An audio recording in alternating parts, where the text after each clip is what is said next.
तो गाइस मैं हूं अंकित और आप दिख रहे हैं रेसलिंग फैंस नेटवर्क। शुरू करते हैं गाइस अपनी बातों को हम लोग सबसे पहले विंस मैकमैन से। तो फाइनली भाई विंस मैकमैन की डॉक्यूमेंट्री हो चुकी है, ऑफिशियली अनाउंस, ऑफिशियली कंफर्म हो चुका है कि विंस मैकमैन की डॉक्यू सीरीज आने वाली है नेटफ्लिक्स के ऊपर। नेटफ्लिक्स ने खुद से ही अनाउंस करा है, आप ट्विटर पर जाकर चेक कर सकते हो, मैं स्क्रीनशॉट्स लगा दूंगा। 25 सितंबर डेट है भाई, नेटफ्लिक्स पे विंस मैकमैन की डॉक्यूमेंट्री होने वाली है रिलीज। इसको टाइटल दिया गया है the rise and fall of the WWE controversial founder Vince McMahon. अच्छा, इस डॉक्यूमेंट्री के अंदर क्या चीजें होने वाली हैं, तो भाई स्टार्टिंग से लेके बिल्कुल ये अभी तक लेके जाएंगे, यानी कि सेक्सुअल एलिगेशंस को भी ये लोग कवर करने वाले हैं इस डॉक्यू सीरीज के अंदर। पहले ये डॉक्यूमेंट्री आने वाली थी, काफ़ी पहले आने वाली थी, लेकिन उसके बाद ये एलिगेशंस लगे तो इन्होंने होल्ड करा। फिर उसके बाद समझ नहीं आया कि ये डॉक्यूमेंट्री आएगी या फिर नहीं, and all of a sudden इन्होंने अनाउंस करा कि 25 सितंबर को ये डॉक्यूमेंट्री नेटफ्लिक्स पे लाइव हो जाएगी एंड आप सब देख पाओगे। इसमें अच्छे से क्लियर करके बताया गया है कि सेक्सुअल एलिगेशंस को भी यहाँ पे कवर करा जाएगा। अब लोगों के क्या ओपिनियंस है मैं आपको बता देता हूँ।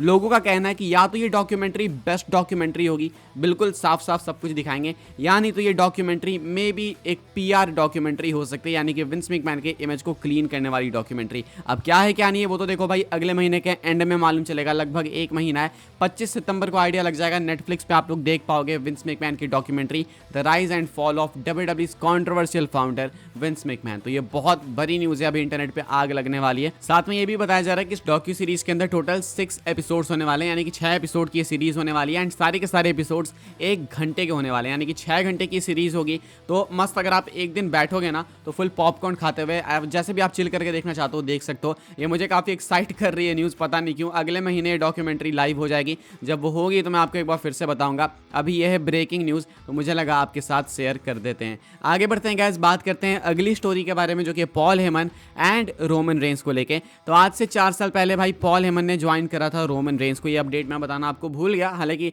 इतनी बहुत इंपॉर्टेंट अपडेट नहीं है, लेकिन पॉल हेमन ने इसको अपने इंस्टा स्टोरी पे ऐड भी करा था, तो मुझे लगा एक बार मेंशन कर ही देते हैं। 4 साल पहले ये चीज़ हुई थी एंड वहाँ से भाई इंडस्ट्री चेंज हो गई। किसी ने नहीं सोचा था कि ये ट्राइबल चीफ कैरेक्टर ऐसा कैरेक्टर बनेगा। तो 4 साल पहले कुछ ये हुआ था। आगे बढ़ते हैं गाइस, बात करते हैं अगली स्टोरी के बारे में, जो कि गुंथर को लेके। गुंथर कमेंट करते हैं डब्ल्यूडब्ल्यूई के करंट प्रोडक्ट के ऊपर। क्या कहते हैं गुंथर इस न्यू रेज्यूमे के बारे में, वो मैं आपको बता देता हूँ। देखो ये तो हमको पता भाई कि अप्रिशिएट तो करेंगे ही करेंगे, लेकिन गुंथर का एग्जैक्टली क्या कहना है वो जान लेते हैं। कहते हैं Gunther, it's hard to break that down to a common denominator. The WWE can probably be described by the names Roman Reigns and Cody Rhodes, the two great workhorses, but at the same time, it's also a diverse mixture.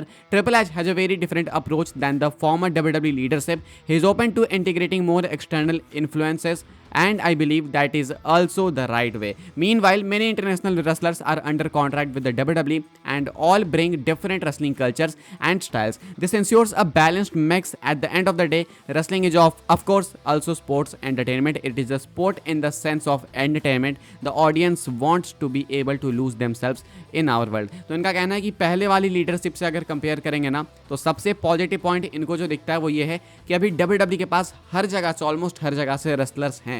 मतलब अलग अलग culture को represent करने वाले wrestlers हैं। काफ़ी सारे wrestlers अलग अलग कोने से WWE ने साइन करके रखे हैं। साथ में काफ़ी अलग तरीके से WWE मेन स्ट्रीम अट्रैक्शन को भी गेन कर रही है, जो कि पहले उस लीडरशिप के अंदर चीज़ें नहीं हुआ करती थी। इनके हिसाब से ट्रिपल एच एरा के अंदर चीज़ें काफ़ी पॉजिटिव है। एक काफ़ी डिफरेंट अप्रोच के साथ में ट्रिपल एच आगे बढ़ रहे हैं। Roman Reigns and Cody Rhodes तो 2 ग्रेट वर्क हॉर्सेस हैं ही हैं, लेकिन उनके अलावा भी ये सारी चीज़ें भी मेंशन करने लायक है। ये कुछ कहना है गुंथर का। तो गुंथर के अकॉर्डिंग ये वाली लीडरशिप काफ़ी बेटर है, एंड आई थिंक इससे बहुत सारे लोग अग्री करने वाले हैं। आगे बढ़ते हैं गाइस, बात करते हैं अगली स्टोरी के बारे में, जो कि रैंडी ऑर्टन को लेके। तो भाई रैंडी ऑर्टन कमेंट करते हैं अपने करेंट स्पॉट के बारे में, अभी जो वो अपने करियर में जिस स्पॉट पे हैं, इसके ऊपर कमेंट करते हैं ऑर्टन, एंड कहते हैं कि उन्हें लगता है कि वो अपने प्राइम में है। कहते हैं Orton, ever since I had my back fused, it's like a new lease on life. I believe this is the biggest match I have had since returning. किस मैच की बात करते हैं? गुंथर के साथ, जो कि इनका मैच होने वाला है बैस इन बर्लिन के अंदर, उसको मेंशन करते हैं। कहते हैं कि ये शायद इनका बिगेस्ट मैच है इनके रिटर्न के बाद। कहते हैं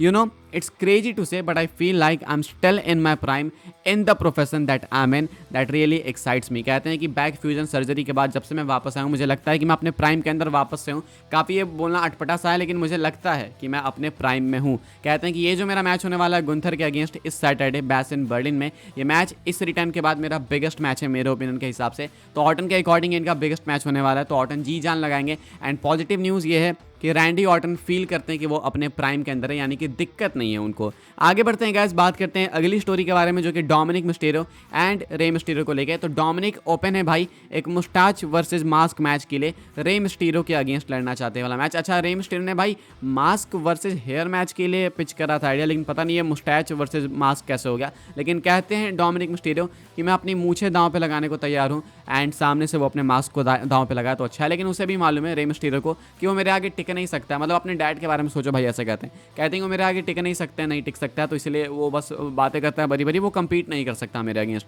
इनका कहना है कि ये तैयार है, लेकिन इन्हें लगता है कि रे मिस्टीरियो डरते हैं इनसे। क्या आप लोग अग्री करते हो इनकी बातों से, हाँ या फिर ना? कमेंट करके आप लोग बता सकते हो। आगे बढ़ते हैं गाइस, बात करते हैं अगली स्टोरी के बारे में जो कि है बॉजिला को लेके। अब बॉजिला को मुझे नहीं पता कि आप सब जानते हो या फिर नहीं, मैं नहीं जानता बिल्कुल, मैं इतना बता दूं। लेकिन बॉजिला एक फीमेल टैलेंट है जो कि शायद डब्ल्यूडब्ल्यू की तरफ अपना रुख कर सकती हैं, शायद आ सकती हैं। अभी क्या हुआ भाई, एक आर्टिकल छापा गया, पता नहीं कहाँ पे क्या हुआ, लेकिन बस इतना मैं जितना सुना आपको बता रहा हूँ। एक आर्टिकल गिलिया के ऊपर छापा गया था, इस आर्टिकल के अंदर बॉजिला का भी मेंशन था। मैं फोटो लगा दूंगा बॉजिला की, आप देख सकते हो।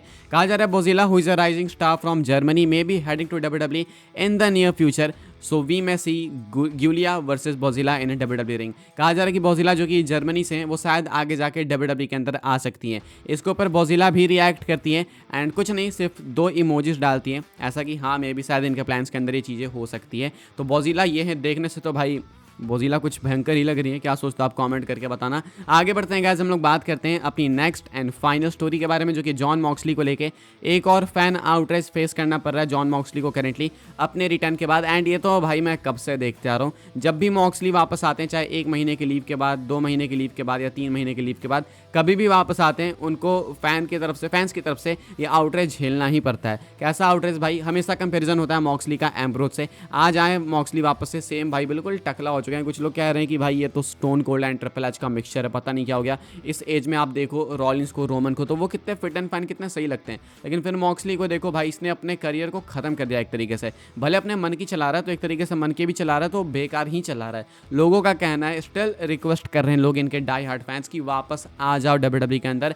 अब डब्ल्यूडब्ल्यू वो डब्ल्यूडब्ल्यू नहीं है जिसको तुम छोड़ के गए थे। अब ये डब्ल्यूडब्ल्यू वो डब्ल्यूडब्ल्यू नहीं है कि तुम यहाँ पे अपने मन की नहीं चला सकते। मन की चला सकते, लेकिन ऐसे जिंदगी को दांव पे मत लगाओ। काफ़ी अफेक्ट तो करा है भाई मॉक्सली ने खुद को, काफ़ी अपने आप को हार्म तो करा है, तो साफ दिखता है भाई। अगर आपको चीज़ें विजिबली दिख रही हैं तो आप समझ जाओ कि उनके अंदर कितना हार्म करा होगा उन्होंने खुद को। तो ये भी आई थिंक सोचने वाली बात है। अगर लोग क्वेश्चन कर रहे हैं तो कहीं ना कहीं कंसर्न है वो मॉक्सली के बारे में। आप क्या सोचते हो, कमेंट करके बताना। एंड हमेशा का जब भी मॉक्सली वापस आते हैं एक लीव के बाद, तो ये क्वेश्चंस उठते हैं कि इसको क्या हो गया है। इस वीडियो के लिए गाइस बस ये सारी अपडेट्स थी। आई होप आपको इन्फॉर्मेशन मिली हो तो वीडियो को लाइक करें, शेयर करें, सब्सक्राइब करें चैनल को, ताकि आने वाले टाइम के अंदर आपको और भी ऐसे ही डब्ल्यूडब्ल्यू की news updates time to time जानने को मिलते रहे। फॉलो कर सकते हैं आप लोग मुझे इंस्टाग्राम एंड ट्विटर पर, लिंक आपको मिल जाएगी डिस्क्रिप्शन में। ज्वाइन कर सकते हैं व्हाट्सएप चैनल को, उसके भी लिंक है डिस्क्रिप्शन में। मिलते हैं अपनी नेक्स्ट ऑफर काफ़ी इंटरेस्टिंग वीडियो में।